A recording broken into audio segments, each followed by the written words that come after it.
मर्द इतना ताकतवर है तो यहाँ आकर मारो।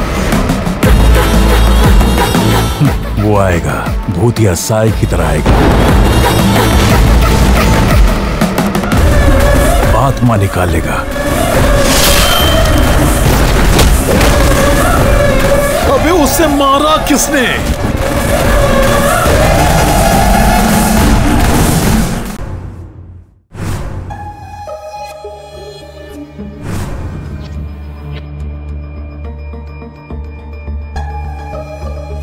Police madam.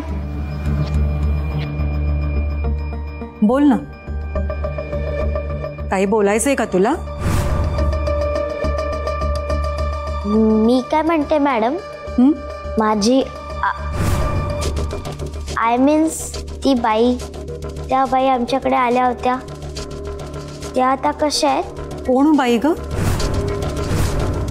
त्या नाही का ज्यांनी स्वतःला इजा करून घेतली होती त्या। तुझ्या बोलण्यावरून असं वाटतंय की तुला त्यांची खूप काळजी आहे।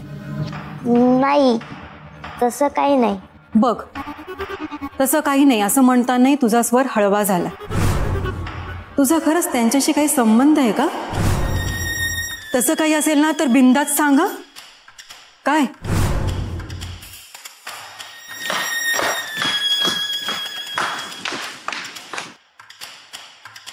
Hello madam. हॅलो, पेशंटच्या तब्येतीच्या बाबतीत काही अपडेट? हो, त्याच संदर्भात बोलायचं होतं मला। पेशंटच्या ट्रीटमेंटसाठी जो काही खर्च लागेल त्याची तुम्ही काळजी करू नका। आदिशक्ती ग्रुप ऑफ इंडस्ट्रीजच्या मेडिकल फंडमधनं तो सगळा खर्च केला जाईल। फक्त त्यांच्यावर योग्य ते उपचार झाले पाहिजेत आणि पेशंट वाचला पाहिजे याची काळजी घ्या। नाही, पैशांचा काहीच इश्यू नाहीये मॅडम, त्याची सगळी सोय झाली। पण जो इश्यू आहे ना मॅडम, तो जरा नाजूक आणि वेगळा आहे। हिचंच नाव शक्ती आहे ना? हो। त्या पेशंट बाई सतत हिचंच नाव घेतायत, हिला भेटायचं म्हणतायत। डॉक्टरांचं म्हणणं आहे की त्यांना मानसिक धक्का बसला। अशा वेळी हिला जर त्यांच्याकडे नेलं तर त्यांची रिकव्हरी लवकर होईल। शक्य नाही। फक्त काही तासांचा प्रश्न आहे मॅडम। तुमच्यासाठी तो काही तासांचा प्रश्न असेल, पण माझ्यासाठी माझ्या मुलीच्या आयुष्याचा प्रश्न आहे आणि तुमच्या अशा वागण्या बोलण्यातून तिच्या मनात गैरसमज निर्माण होऊ शकतात। तसं काही घडणार नाही याची खात्री मी देते तुम्हाला। तरीही मी माझा निर्णय बदलणार नाही। इथे कोणाच्या तरी आयुष्याचा प्रश्न आहे मॅडम, माझ्या मुलीच्या भविष्याचा प्रश्न आहे। तुम्ही एकदा असा विचार करून बघा, ती बाई। तुम्हाला असं वाटत नाहीये का की तुम्ही त्यांच्या बाजूने बोलताय? अजिबात नाही। तुमच्या या केसमध्ये शक्ती तुमचीच मुलगी आहे, याबद्दल माझ्या मनात काहीही शंका नाहीये। मान्य आहे, त्यांनी तुमचं बाळ तुमच्यापासून चोरून गुन्हा केलाय, पण याही पेक्षा मोठा गुन्हा केलाय त्यांनी, तो म्हणजे आत्महत्येचा प्रयत्न। आणि तरीही तुम्ही गुन्हेगाराच्याच बाजूने बोलताय? नाही नाही, अजिबात नाही। कसं आहे मॅडम, मी पोलीस ऑफिसर असले तरी मी सुद्धा एक स्त्री आहे। मला माहिती आहे, कधी कधी काही गोष्टींमध्ये कायद्याच्या नजरेनं बघण्यापेक्षा माणुसकीच्या नजरेनं बघणं जास्त गरजेचं असतं। मॅडम, मी तुम्हाला रिक्वेस्ट करेन, प्लीज तुम्ही या प्रकरणाकडे शक्तीची आई म्हणून नाही तर एक बाई म्हणून पाहण्याचा प्रयत्न करा, प्लीज। तेच तर शक्य होत नाहीये ना मला। या प्रकरणाशी माझ्या मुलीचा थेट संबंध असल्यामुळे ती माझी मुलगी आहे हे मी नाही विसरू शकत। पण इथे त्यांच्या जगण्या मरण्याचा प्रश्न आहे मॅडम। कळतंय मला, कळतंय। आपल्यामुळे कोणाचंही बरं वाईट व्हावं हा विचारही माझ्या मनात कधी येत नाही, पण तुम्ही जसा त्यांचा विचार करताय ना तसा माझ्या मुलीच्या मनाचाही विचार करा ना। लहान मुलांचं मन खूप नाजूक असतं, त्यांच्या सहवासातलीच माणसं त्यांना जास्त जवळची वाटतात। आज तिला मी जरी जन्म दिला असला तरी तिचं पालन पोषण त्यांनी केलंय। मी तिला त्यांच्याकडे पाठवल्यावर त्यांनी तिचं मन वळवण्याचा प्रयत्न केला तर त्यांनी परत तिला माझ्याकडे पाठवलंच नाही तर असं का वाटतंय तुम्हाला मॅडम? कारण जे लोक मुलीचा ठाव ठिकाणा माहित नसताना माझ्या दारापर्यंत येऊन पोहोचतात, जे लोक तिला परत मिळवण्यासाठी आपल्या जीवाचं बरं वाईट करून घेऊ शकतात, ते लोक कधीही काहीही करू शकतात.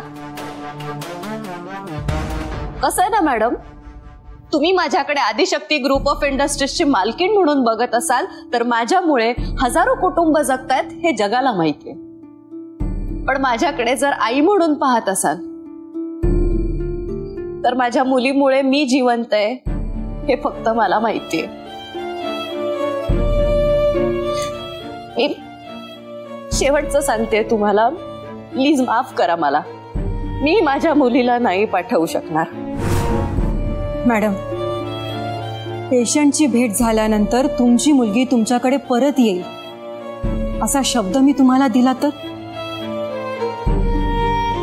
नाही, पोलीस इन्स्पेक्टर म्हणून नाही, तर एक आई म्हणून सांगते. आईच्या बाबतीत माझी खूप साधी सरळ सोपी व्याख्या आहे बघा. ज्या बाईच्या मनात ममता आणि प्रेम असतं ती खरी आई. मग तिने जन्म दिला असो वा नसो. बरोबर बोलते ना मी? मला ना त्या बाईची खूप कमाल वाटते आणि कौतुकही. आपली मुलगी आपल्याला भेटणार नाही हे लक्षात येताच तिने स्वतःच्या जीवाचा विचारही केला नाही. त्या बाईचं प्रेम, तिचं वाहिलेलं रक्त, तिच्या डोळ्यातली आपुलकी, हे सगळं पाहिल्यावर एक बाई म्हणून, एक आई म्हणून तिच्यासाठी आपण काहीतरी करावं असं कोणालाही वाटेलच ना मॅडम.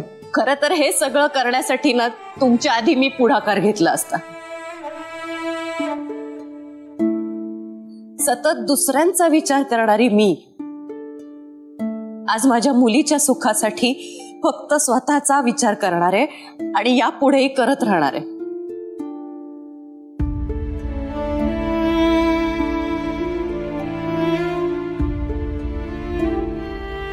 मॅडम, तुम्ही आता माझं ऐका. आमच्या ताईसाहेबांनी त्यांच्या आयुष्यात आधीच खूप काही सहन केलंय. एखाद्या गोष्टींसाठी त्या जर नाही म्हणत असतील ना तर प्लीज तुम्ही त्यांना समजून घ्या. मला एवढंच म्हणायचंय मॅडम की तुम्ही जरा, पण तुमच्या म्हणण्याने त्यांना कोणत्याही प्रकारचा त्रास होणार नाही एवढी फक्त काळजी घ्या. मी जबरदस्ती करायला आले नाहीये इथे. फक्त एक जीव वाचवण्याची विनंती करण्यासाठी आले होते. ठीक आहे मॅडम.